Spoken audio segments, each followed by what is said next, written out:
Hey guys, this is Jaryd Krause, host of the Buying Online Businesses podcast. And today it's a very special episode because I'm speaking with Stacey, who is a member of our Buying Online Businesses community. Now, in this episode, we dive in and we talk about how Stacey dabbled in the online space and tried a bit of her luck with Amazon and made a little bit of money, but how she, came back and reassessed and ended up buying a website, and what that process looked like for her and how long it actually took. We also talk about how much she learned throughout doing due diligence, not just on one site or two or three or four sites, but she talks about how many websites she'd looked at and how many she did due diligence on and how important what that was to her success in buying her first site as well. We also talk about how she financed buying this business through an SBA loan and what process that actually took, how much work there was involved. And if you're looking at buying a site through SBA, what you need to be prepared for and the long journey of going down that route and, managing relationships with brokers and sellers between that process of being approved and what you need to do or who you need to be as an individual to get approved for an SBA loan as well. We also talk about like how much she bought the site for and what her current plans are to run and grow the website as well. So this is such an incredible episode. This is basically where Stacey shares her experience and shares with you what you should do, what you should be prepared for if you're going to go away and buy a website business as well. So if you're in the market to buy a website business or build a portfolio of websites, make sure you don't miss this episode. Now, before we get stuck into this episode, I want to tell you that this podcast is not the only way I can help you for free. I have my due diligence framework. It's 2.0, which everybody's been raving about. And a lot of, people have been saying they're getting great results from it. We actually talk about this many times in this podcast episode. So if you want to get this due diligence framework, it's free. You can just go to buyingonlinebusinesses.com/free resources. And there are some other awesome free resources there you can check out as well. Enjoy the episode. If you own an online business, chances are what has been working for you will not work for you in 2021 and beyond. Why? Because the online landscape, from algorithms to ads and commission rates, are changing monthly. And if you're not on top of these coming changes, you will be left behind, or worse, no longer in business. This is why I'm hosting a free online summit where I've invited the biggest names in website acquisitions, SEO, and digital marketing to share with you what's going to change and how you can prepare for it. People like Stephen Spencer, who Tony Robbins says is the best SEO guy in the business, digital marketers that manage tens of millions of dollars in ad spend, and website brokers who've sold hundreds of millions of dollars worth of businesses. From this free event, you will walk away with incredible principles, strategies, and tactics in both SEO and digital marketing that are going to help you scale your online business through 2021 and beyond. Click the link to grab a seat. Now, seats are filling up fast, and if you miss the boat on what's to come in 2021, you run the risk of being left behind. So click the link and grab a seat.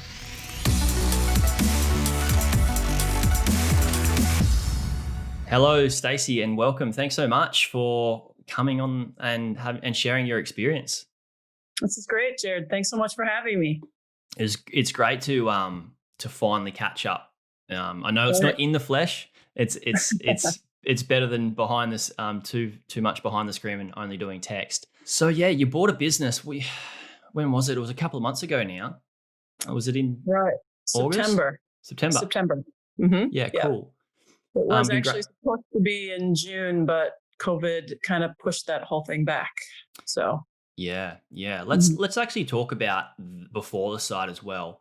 Mm-hmm. So is this your first site that you bought? And how did you come to this space? Also, how did you find out about the buying online business, the community, and all this stuff? Like, what led you up to going down the buying sites route?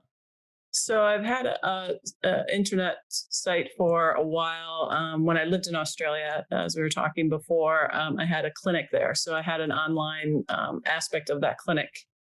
And then I just kept that going. I moved back to the US. I kept that going and doing consultations via the internet. So I always kind of had an online business since about 2004.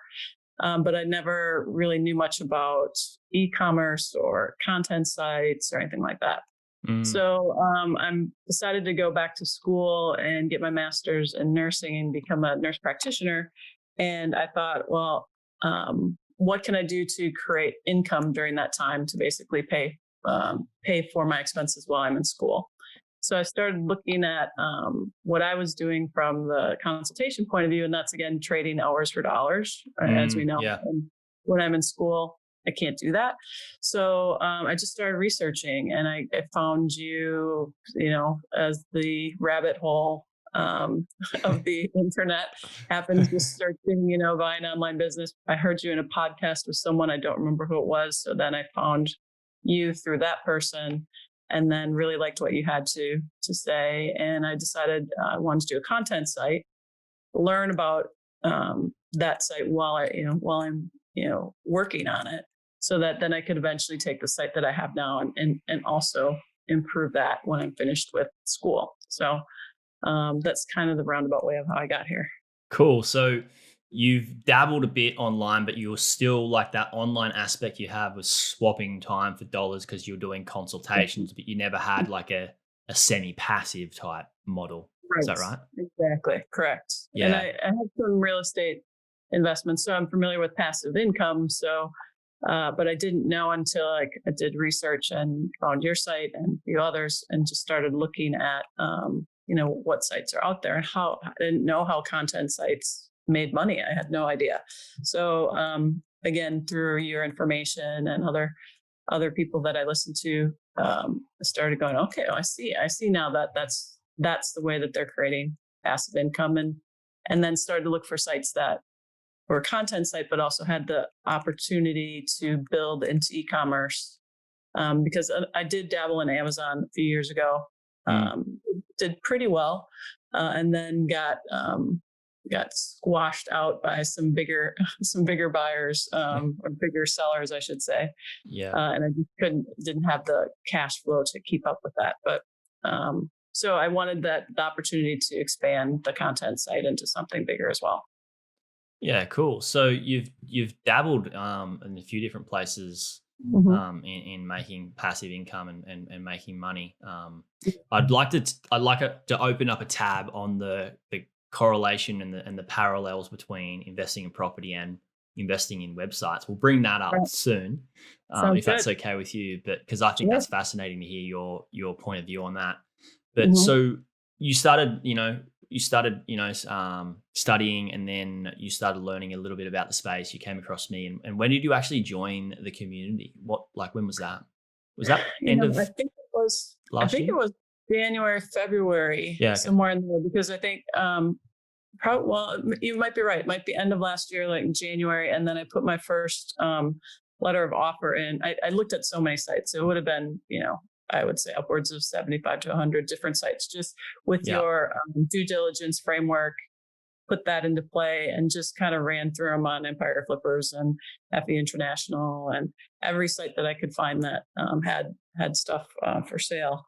I just wanted to utilize that process to understand the questions, see which sites I would be that would be more attractive to me. So, and then I think it was in March that I wrote my first letter of offer. And that was an interesting experience because, the brokers that we have, and I went through FE International, it started very rocky. I remember hearing about this. Yeah. Yeah. And it ended very well. I think I must have had a junior broker or someone with not a lot of experience, and they were kind of trying to pull me, to offer more money. And I'm just like, well, no, absolutely not. This is what it's worth. And I was willing to walk away. And they said, oh, we have several more offers. And if they did have several more offers, they wouldn't have taken mine. So they eventually came back and took my offer or accepted it. And it was a fair offer. It wasn't anything, I didn't lowball them at all. I just did a 3 multiple, and, it was fair. And that comes back to you doing due diligence on so many sites, so knowing the value, right? I'm so glad that you mentioned you've looked at about 75 to 100 sites, because people come in I got an email yesterday, Stacey, about somebody's like, how long is it going to take me to buy a site? And wanting to do this really, really quickly. And it's not a get rich quick deal, is it? No, not at all. Not at all. And it is very similar to real estate, like we talked about before. Because, I'll look at it, when I was buying real estate, I don't do that anymore. I would look at several properties before I'd put in an offer. Yeah. So it's kind of that similar type of situation. Yeah. So you looked at, you got really, really good at due diligence by Mm. practicing it so many times, which Mhm. can only get you to the point of knowing your offer. And for a lot of Mhm. people that are first time, like if you hadn't had experience with, investing in other things and putting offers in, especially for properties that can be, more of an expense than a website business, depending on how much you're spending. But for Mhm. those people who are new, they're like, all right, I'm putting this offer in, and then they have the brokers are like, well, we've got several offers. You should probably, bump your offer up, or do this or Mhm. do that. And that's my main message to everybody is that you need to first not just, get into an offer battle or negotiations. First, you need to know the value of a business before you even put an offer in, and just put Right. one in. Like, how many Yeah. offers did you put in? You just put in one and stick to it, or And put in one and stuck to it. Well, I great? came back and said, look, if you want more, and I wouldn't go over 3 multiple. I said, but if you want more than what I'm offering, um, then that seller has to carry some. They have to carry a note. Yeah. And like I said, if they had those other cash offers that they said, they wouldn't have taken that, Okay. right? Yeah.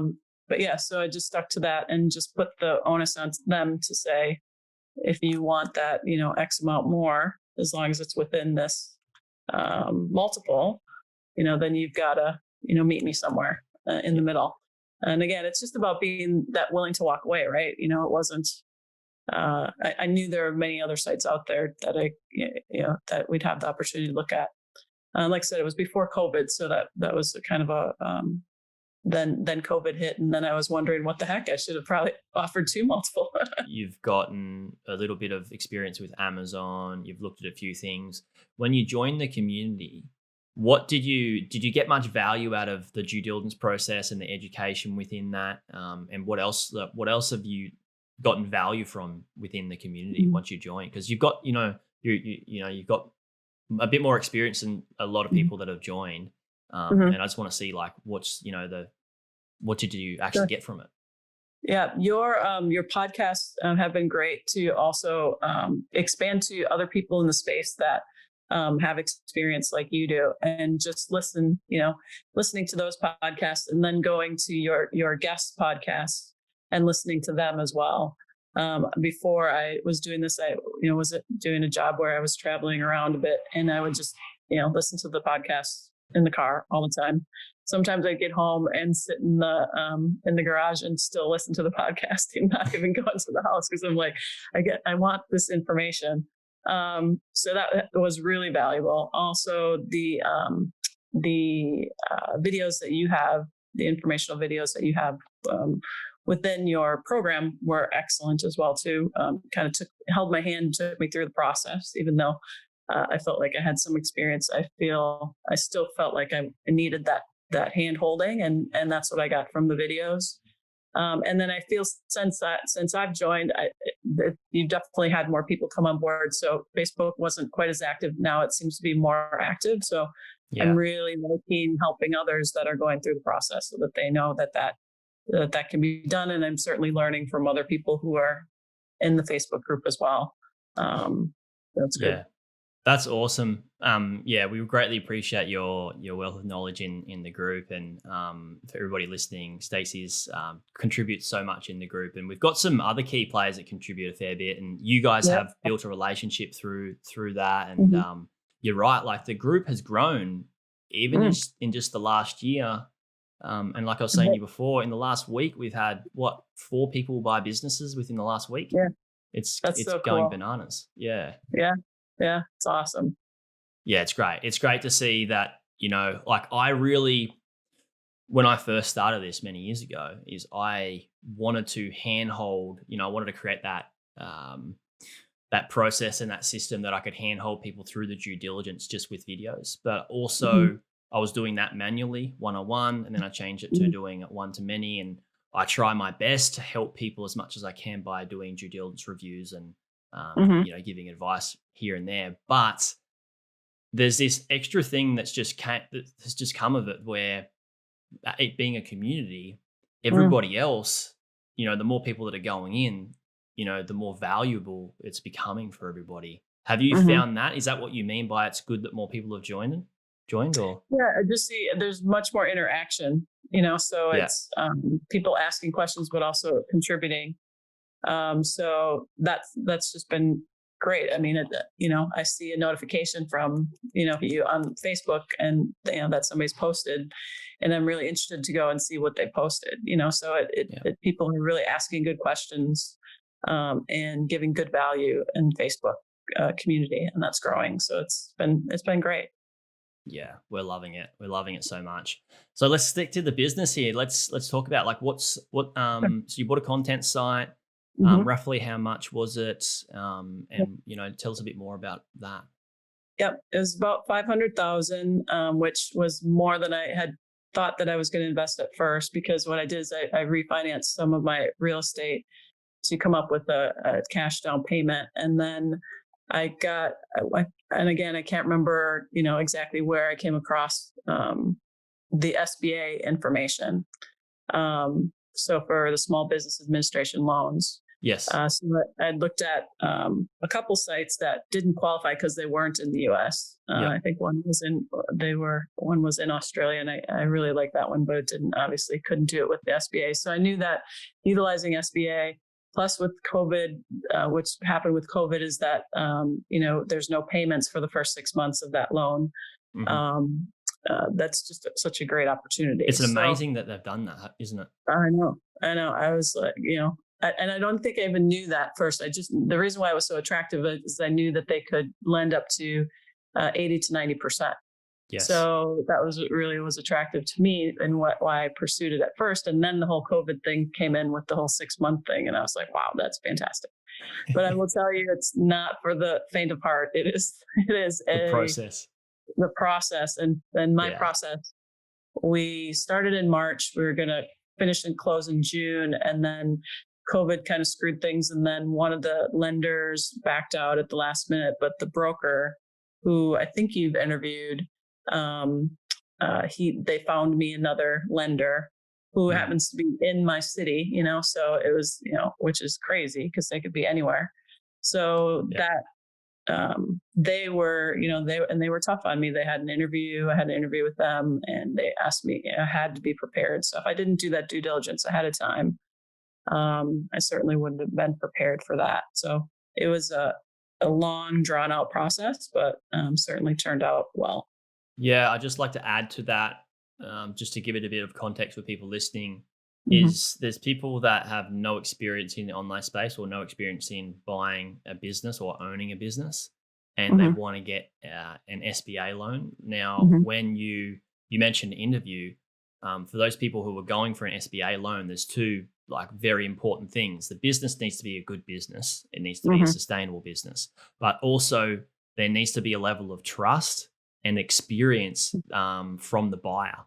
If you're purchasing the business, you need to have some level of experience in business, and the lenders need to be able to trust that experience because they don't want to lend to somebody who has no experience in not just the online space, but no experience in business at all, and then add on top of the risk of online business. It's a double whammy, so they need to get it right.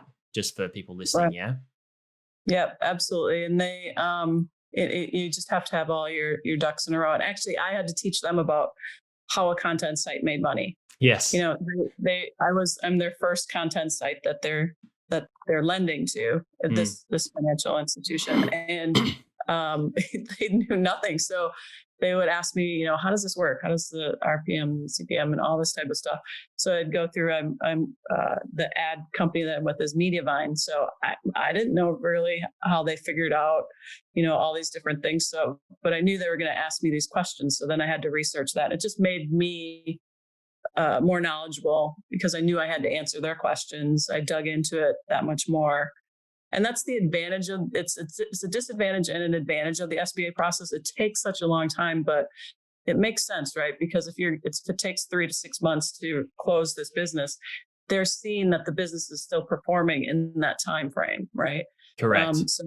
And then they're also getting to know the buyer, and it gives the buyer time to really dig deep into the business. And they require a very detailed business plan, which kind of, to be honest, freaked me out because I've never filled one of those out before. But again, the lender was great because he said, hey, just here's a template, just do that, and then so there was a lot of assistance along the way. But the seller, I'm sure, was nervous about it because it was taking so long, and and the brokers hate it too, don't they? Yeah, absolutely, yeah. But they were great. They were great. The brokers were great in helping me get through it. And they'd always remind me, because there's endless amounts of paperwork. Like, you think you have handed them every bit of paperwork, and then they ask for something else.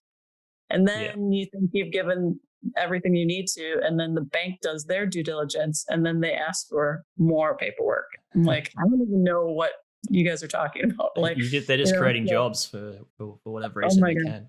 It's unreal. It really is unreal. But again, it's made me really understand the business well. So yeah, I think some people, I like your attitude and your mindset around it. Some people can see that as a negative. And actually somebody who's told me, is like, I just spent, so much time learning how to start a business, and you're telling me it's a waste of time and you should buy one. And I'm saying it's not a complete waste. It's just there's a different model, and they feel like they've just wasted all of their years or all of that experience they've learnt in doing, building a site with SEO and digital marketing. But no, that's awesome, right? It's just like the value that you can get from that, or you can use when you buy a business, is so valuable. And then also when the due diligence process is, how much did you learn through the due diligence process about online businesses? Like, was most of your education from that?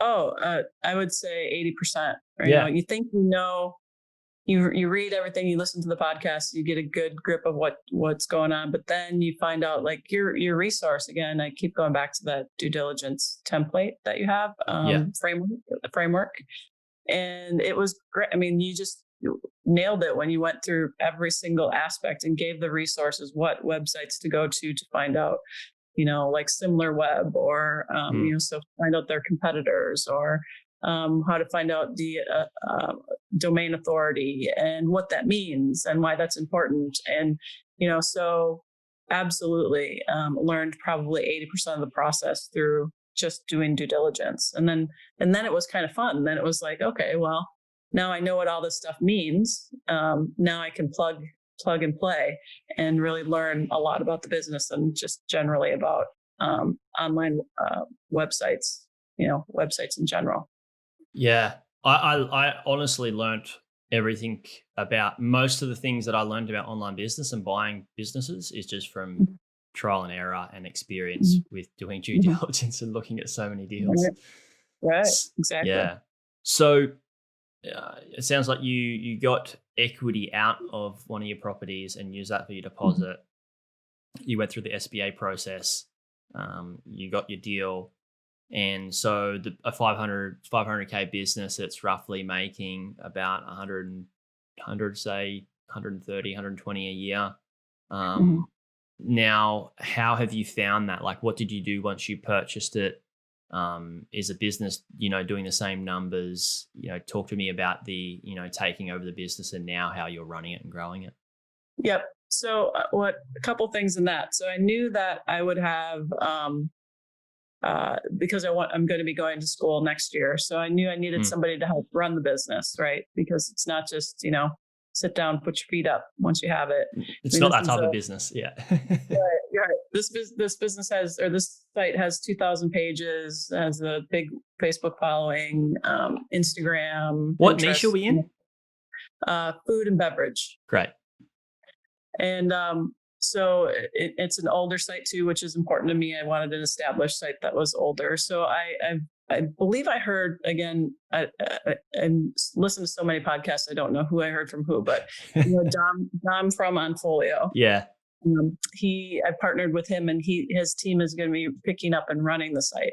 Yeah. But I didn't want to normally his model is they just take it over right away and they run it, and then the owners are completely hands off. And I didn't want that model. I wanted to still be hands on and to understand a little bit more. I wanted to learn more about it. Perfect. Good. And so I'm running the social media part of it. And we looked at the numbers for social media, and so I thought we're at least going to maintain that, if not maybe drop a little when I first buy it. But all I did was increase the Facebook posts to 6 posts a day instead of 2, and we've almost September we had a 30% increase in revenue. October we doubled revenue. Wow. Now we're going into fourth quarter. October was started fourth quarter, but still doubled it from October. And now we're at least 50% increase in November revenue.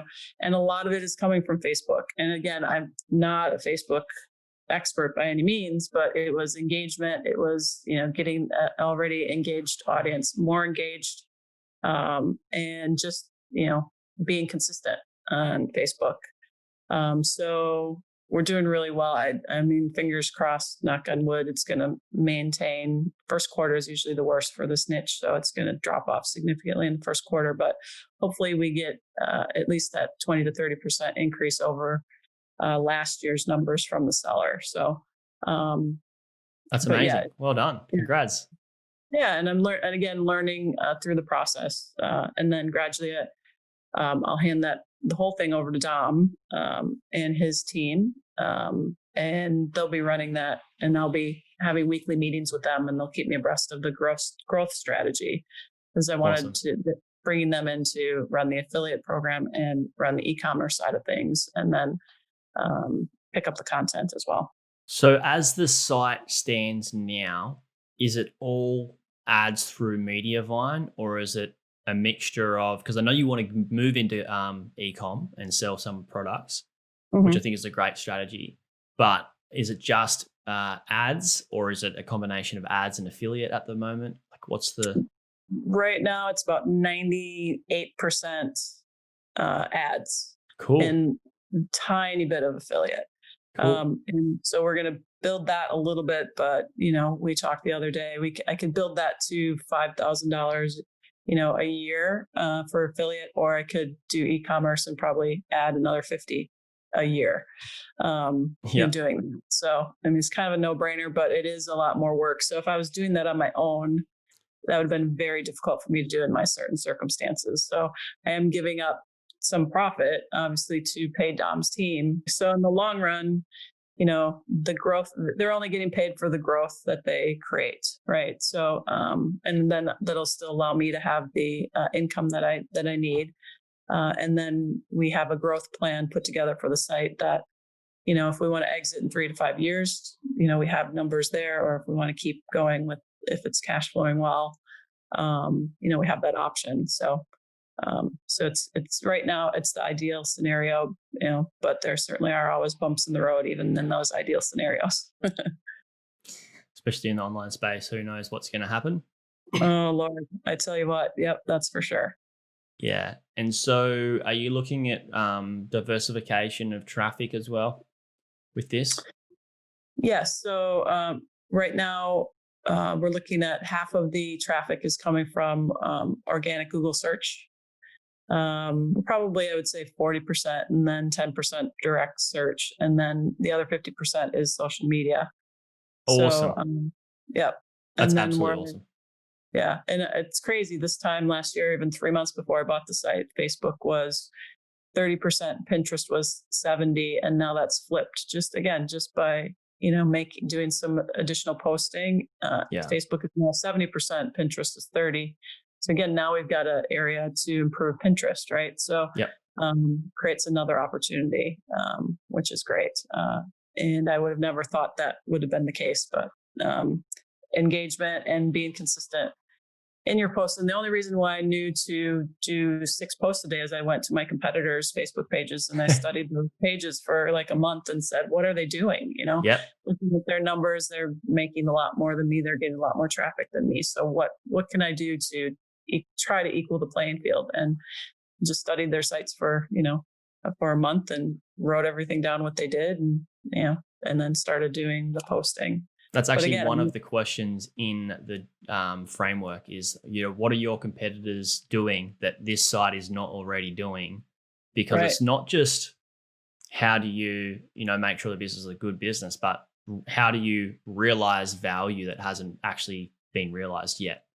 Mm-hmm. Yeah, Right. Exactly. Yeah. So that's been an interesting development, which I hope continues.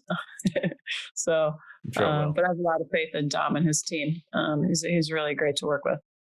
He is. He is. I was just emailing Dom the other day. He's very wise and knows what he's Mm, doing. He's good at his yep. stuff. So Sure. I wanted to ask, before we kind of wrap up, is like, what are some of the top things that you've learnt through this experience of buying a site that you'd like to share with everybody?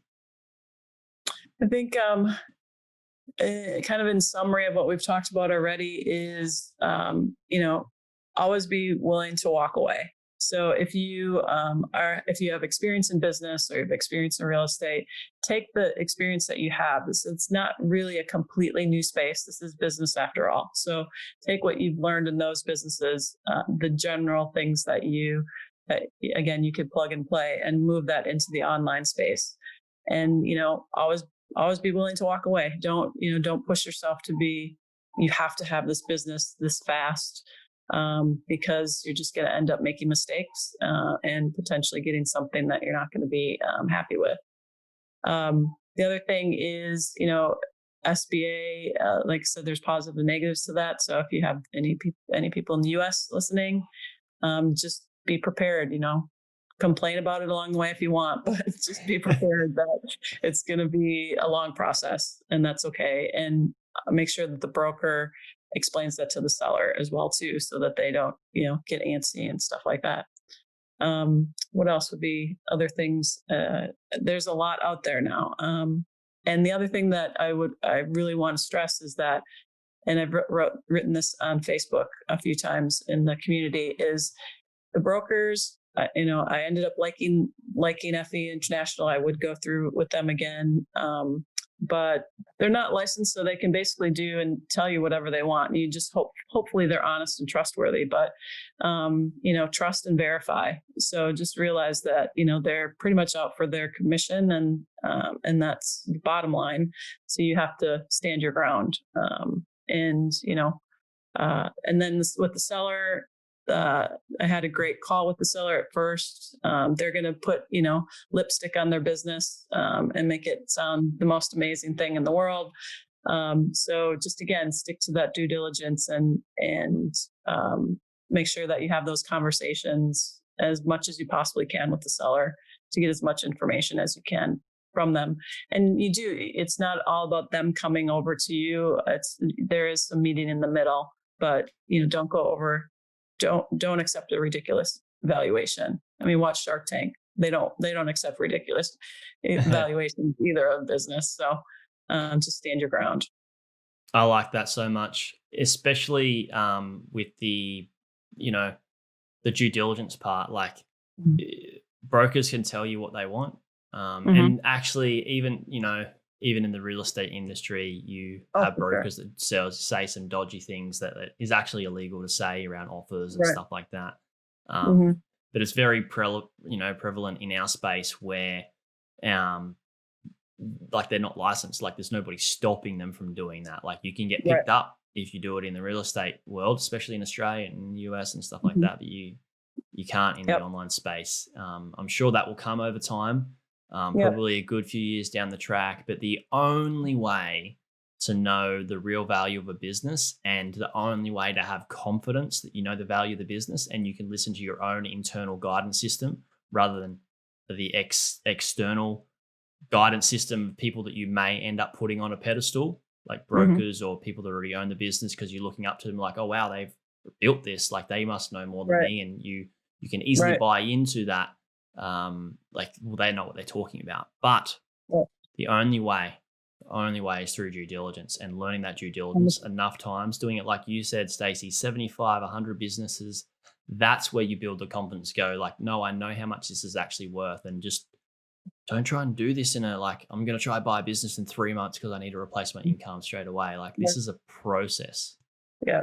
And the other thing too, and the only reason I was able to go through 75 to 100 businesses is because, you're not, as you're going through the due diligence process, after the first 4 or 5 questions, if it's the business stinks, then you don't have to complete the due diligence process, right? So Yes. you're not doing, I don't know how many questions are on there, but let's say there's 30 questions. You're not doing 30 questions for all of those, right? Yes. So you get to a point where you go, okay, this doesn't make sense. I'm not going to complete the process. So, and then you just go on to the next one. So, so it sounds like a lot, but I probably did do that in 3 months' time. But it was also fun for me. I really enjoyed that process too.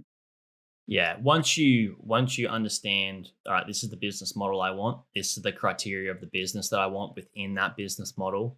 When you see something, you can quickly dismiss it. And I actually have videos where I go through in the community where I do a screen share and I go through multiple different brokers, which you've seen, Stacey, that I tell people like, this is what I look at. Here's the opportunities that, the brokers are telling you, but here's the real risks. And this is what you actually need to look out for due diligence. This is what is hidden and what is not said in the listing. And this is what you need to understand, that you need to get more information about that if you go through due diligence. And, you need to learn how to read these listings and read these businesses and read outside of the lines of what is being said within the listing, because they're actually selling businesses. They're not just showing you I think people get what we're saying here. Like you need to do your due diligence. So for sure. Thank you so much for coming on. It's been an absolute blast hearing about your story. And I have no doubt that everybody else has gotten so much value from just you walking through your process of how it evolved for you. And yeah, I congratulate you and I wish you awesome success.